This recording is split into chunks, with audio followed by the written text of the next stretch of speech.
মানবর প্রধান অতিথি রমজান স্যার এবং উপস্থিত এলাকাবাসী ভাই বোনেরা, আসসালামু আলাইকুম।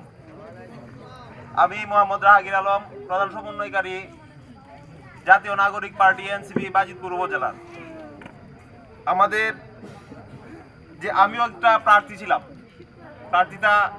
আমিও আমার দল থেকে মনোনয়ন কেনার পর আমাদের যে আহ্বায়ক নাহিদ ইসলাম, উনি 24-এর আকাঙ্ক্ষা ধারণ করে এমন সমমনা দলদের সাথে আলোচনায় বসার পরে এই জামাতে ইসলাম এনসিপিকে কথা দিছেন যে 24-এর যে আকাঙ্ক্ষা, জুলাইয়ের স্বপ্ন বাস্তবায়নের লক্ষ্যে উনারা সংসদে যাওয়ার পর বা আগামীর বাংলাদেশ গড়ার জন্য উনারা আমাদের কাছে কথা দিছেন, ওয়াদাবদ্ধ হয়েছেন। সেই কারণে আমরা উনাদের সাথে জোটে আসছি।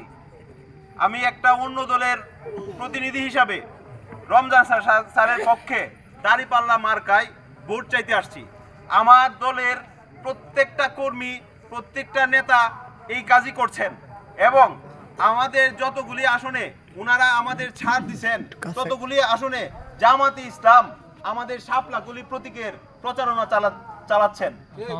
এই জন্য আমরা সবচাইতে বেশি জামাতে ইসলামের প্রতি কৃতজ্ঞ। আমরা 1947 সালে স্বাধীন হয়েছি ইংরেজদের দমন পীড়নের হাত থেকে, কিন্তু স্বাধীনতার পর আমাদের এই স্বাধীনতা কেড়ে নেওয়া হয়েছিল। তারপর আবার 71-এ স্বাধীন হয়েছি, তারপরেও 71 পর থেকে আজ থেকে 54 বছর আমরা স্বাধীন হইলেও আমাদের বাক স্বাধীনতা হয় নাই। আমরা কোনোভাবে অন্যায়ের প্রতিবাদ করতে পারি নাই, স্বাধীনভাবে আমরা বেঁচে থাকতে পারি নাই।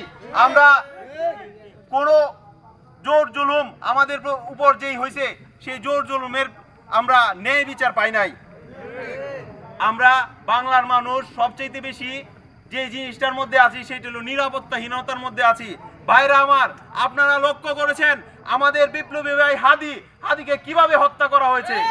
আপনারা যদি এই জুলাইকে বিক্রি করে দেন তাহলে সবাইকে গুলি করে হত্যা করা হবে, সবাইকে মেরে ফেলবে। আমরা কি জুলাইকে বিক্রি করব? না। আমরা যদি জুলাইকে বিক্রি না করতে চাই তাহলে আমরা গণভোটে হ্যাঁ দিব এবং দাঁড়িপাল্লাকে ভোট দিব। প্রিয় ভাইরা, আমরা গত 17 বছর দেখেছি দমন পীড়নের মাধ্যমে আমাদের বাংলাদেশ পরিচালিত হয়েছে। ভারতীয় আধিপত্যবাদ বাংলাদেশকে গ্রাস করেছে। সেই ভারতীয় আধিপত্যবাদীর গ্রাস করা আমাদের ছাত্র জনতা বুঝে ফেলেছিল সেই 2018 সালে কোঠা আন্দোলনের মাধ্যমে এবং নিরাপদ সড়ক আন্দোলনের মাধ্যমে তারা একটি আন্দোলন করতে চেয়েছিল। তখন ফেসিবাদের দোসররা এবং ফেসিবাদরা এটা যে কোনোভাবে দমন করে ফেলেছে, কিন্তু 2024 সালের জুলাই মাসে সেটা তারা আর পারে নাই। প্রিয় উপস্থিতি, আমরা এখানে এসেছি একটি নির্বাচনী প্রচারণার জন্য। আমরা 71-এর পর থেকে 2024 পর্যন্ত যে নির্বাচন দেখেছি, সেই নির্বাচনে অনেকেই প্রার্থী হয়েছেন, কিন্তু আমাদের কি অভিভাবক হয়েছেন? আপনারা এখানে মুরব্বিয়ান বলেন, আপনারা আপনার সন্তানের অভিভাবক কাকে বলে? একটা মুরগি যখন বাচ্চা ফোটায়, সেই বাচ্চার যখন বৃষ্টি আসে তখন মুরগিটা তার ডানা মেলে দেয় বৃষ্টি যেন তার গায়ে না পড়ে। সেটাই হলো অভিভাবক। আমরা চাই আগামী নির্বাচনে রমজান স্যারকে দাঁড়িপাল্লা মার্কায় ভোট দিয়ে জয়যুক্ত করে উনি যেন আমাদের অভিভাবক হয়ে আসেন এবং ওনার কাছে আমার দাবি একটাই থাকবে, আপনি যেন বাজিতপুর নিকলির অভিভাবক হয়ে আসেন। আপনার কাছে যেন সবাই সমান মর্যাদা পায় এবং আপনার কাছে যেন আপনার সাথে দেখা করতে গিয়ে কারো কোনো বাধার সৃষ্টি না হয়।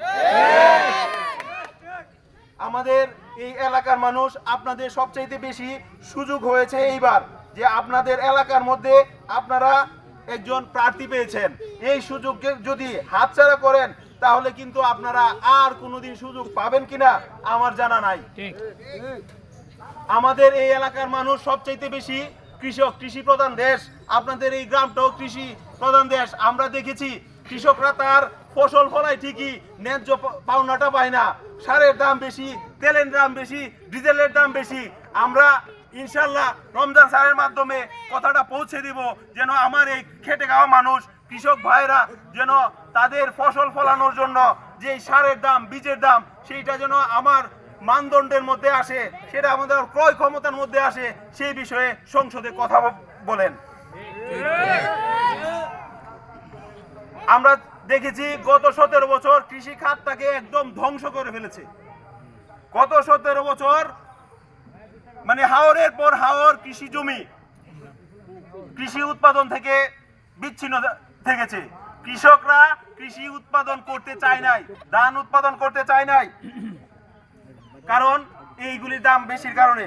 সরকারি আরেকটি দাবি আপনার কাছে করব, যে সরকারি সেবা আমাদের প্রত্যেকটা ওয়ার্ড লেভেলে কৃষি অফিসার আছেন, সেই সরকারি সেবাগুলি যেন প্রত্যেকটা মানুষের দোরগোড়ায় এসে পড়ে।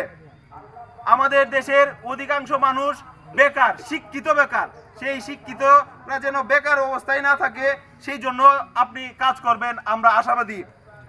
আমরা গত 2 ঈদে বিজিএফ কার্ড দিয়েছি প্রায় 20,000, আমরা জামাত ইসলামও দিয়েছেন 20,000-এর উপরে, তারা প্রত্যেকটা ঘরে ঘরে গিয়ে দিয়েছেন, দরিদ্র যারা পাওনাদার তাদেরকেই দিয়েছেন, কিন্তু অন্যদেরকে দেখেছি আমরা বিজিএফ কার্ড পাই এই বিজিএফ কার্ড বিক্রি করে দিল।